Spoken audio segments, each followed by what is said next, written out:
Hi friends, welcome back to my channel. ఈరోజు ఉన్నటువంటి job updates ఈ వీడియోలో తెలుసుకుందాం. ఫ్రెండ్స్, మన ఛానల్ని మొదటిసారిగా చూస్తున్న వారు ఛానల్ని సబ్స్క్రైబ్ చేసుకోండి. మీకు ఎప్పటికప్పుడు మన ఛానల్లో జాబ్ అప్డేట్స్ అందించే ప్రయత్నం చేయడం జరుగుతుంది. అంతేకాకుండా తెలంగాణ మూవ్మెంట్కి సంబంధించి మనము క్లాసెస్ కూడా మన వీడియోలో తెలంగాణ కల్చర్ కూడా అందించే ప్రయత్నం చేయడం జరుగుతుంది. ఇక ఈరోజు ఉన్నటువంటి అప్డేట్స్ చూద్దాం. ఫ్రెండ్స్, పోలీస్ నోటిఫికేషన్ ఎప్పుడు ఇస్తారు? కాంగ్రెస్ నేతల చుట్టూ చెప్పులు అరిగేలా తిరుగుతున్న నిరుద్యోగులు బల్మూరికి వినతి పత్రం అందజేత. నెలలు గడిచిపోతున్నా నోటిఫికేషన్ రాకపోవడంతో దిక్కుతోచని స్థితిలో ఉన్నటువంటి పోలీసు ఉద్యోగులు కాంగ్రెస్ నేతల చుట్టూ చెప్పులు అరిగేలా తిరుగుతున్నారు. తాజాగా కాంగ్రెస్ ఎమ్మెల్సీ బల్మూరి వెంకట్ గారిని కలిసి వినతి పత్రం అందజేశారు. శనివారం గాంధీభవన్లో ప్రజావాణి నిర్వహిస్తున్న విషయాన్ని తెలుసుకున్న పోలీసు ఉద్యోగార్థులు అక్కడికి వెళ్ళి బల్మూరి వెంకట్ని కలిశారు. ప్రభుత్వం ఇస్తామన్న ఉద్యోగాల్లో తక్షణం 15,000 కానిస్టేబుల్, 1,000 ఎస్ఐ ఉద్యోగాలకు నోటిఫికేషన్ ఇచ్చేలా ప్రభుత్వంపై ఒత్తిడి తీసుకురావాలని కోరారు. అదేవిధంగా కానిస్టేబుల్ అభ్యర్థుల వయసును 35 ఏళ్లకు పెంచాలని విజ్ఞప్తి చేశారు. అసెంబ్లీ ఎన్నికలకు ముందు జీవో 46ను రద్దు చేస్తామని తమతో ఓట్లు వేయించుకొని ఇప్పుడు పట్టించుకోకపోవడంపై మండిపడ్డారు. మొత్తానికి పోలీసు ఉద్యోగాలకు ప్రిపేర్ అవుతున్న అభ్యర్థులు పోలీసు నోటిఫికేషన్ కోసం కృషి చేయడం జరుగుతుంది. ఇక టీచర్ల ప్రమోషన్కు ప్రభుత్వం గ్రీన్ సిగ్నల్, ఫైల్పై సంతకం చేసిన రేవంత్ రెడ్డి. రాష్ట్రంలో ప్రభుత్వ టీచర్లకు మరోసారి ప్రమోషన్లు ఇచ్చేందుకు సర్కారు నిర్ణయం తీసుకుంది. ఈ మేరకు సంబంధిత ఫైల్పై సీఎం రేవంత్ రెడ్డి శనివారం సంతకం చేశారు.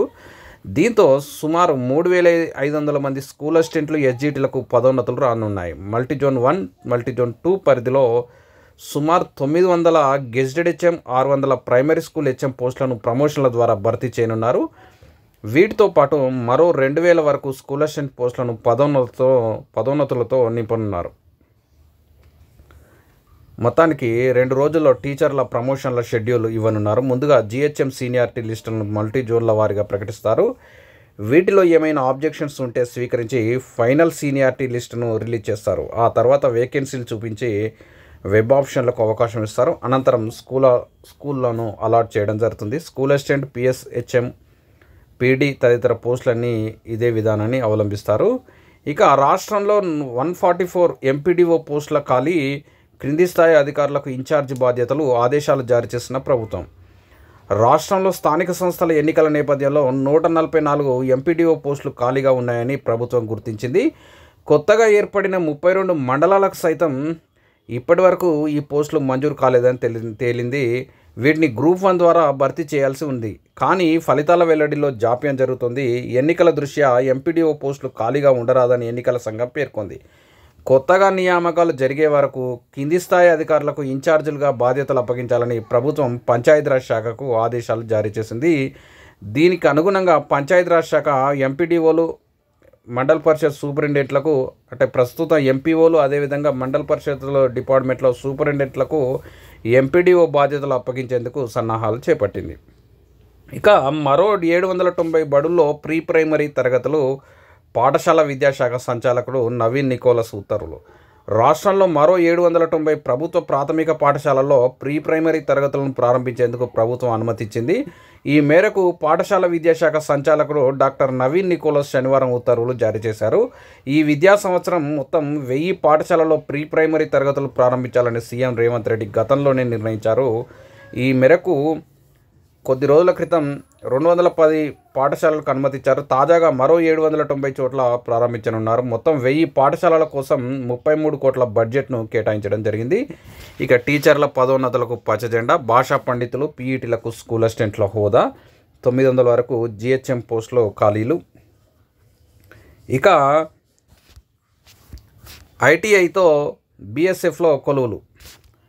భారత హోంమంత్రిత్వ శాఖ పరిధిలోని బోర్డర్ సెక్యూరిటీ ఫోర్స్ బీఎస్ఎఫ్ వివిధ విభాగాల్లో ఖాళీగా ఉన్నటువంటి కానిస్టేబుల్, ట్రేడ్మెన్ పోస్టుల భర్తీకి నోటిఫికేషన్ విడుదల చేసింది. ఆసక్తి, అర్హత గల అభ్యర్థులు ఆన్లైన్ ద్వారా అప్లై చేసుకోవచ్చు.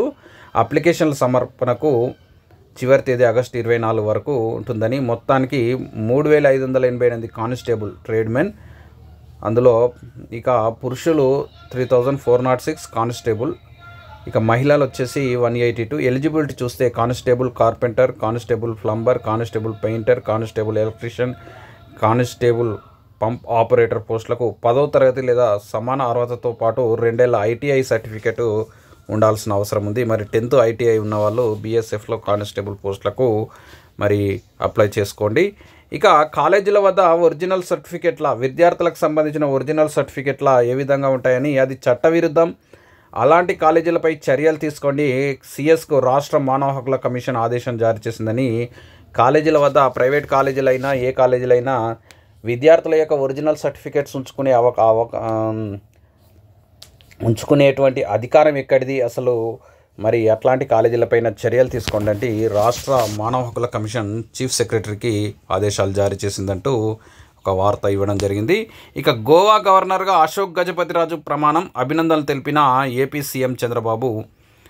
కేంద్ర మాజీ మంత్రి పూసపాటి అశోక్ గజపతిరాజు గోవా గవర్నర్గా శనివారం ప్రమాణ స్వీకారం చేశారు. పనాజీలోని రాజ్భవన్లో బాంబే హైకోర్టు ప్రధాన న్యాయమూర్తి జస్టిస్ అలోక్ అరాదే ఆయనతో ప్రమాణ స్వీకారం చేయించారు. ఈ కార్యక్రమంలో గోవా ముఖ్యమంత్రి ప్రమోద్ సావంత్ తదితరులు పాల్గొన్నారు.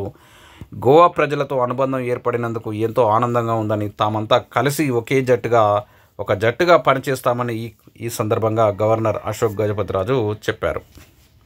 ఇంతటితో ఈ రోజున్నటువంటి అప్డేట్స్ మనం పరిశీలించాం ఫ్రెండ్స్. నెక్స్ట్ వీడియోలో మళ్ళీ కలుద్దాం. ఛానల్ని సబ్స్క్రైబ్ చేసుకోండి, మీ ఫ్రెండ్స్కి షేర్ చేయండి, ఛానల్ చూసిన వారు లైక్ చేయండి ఫ్రెండ్స్.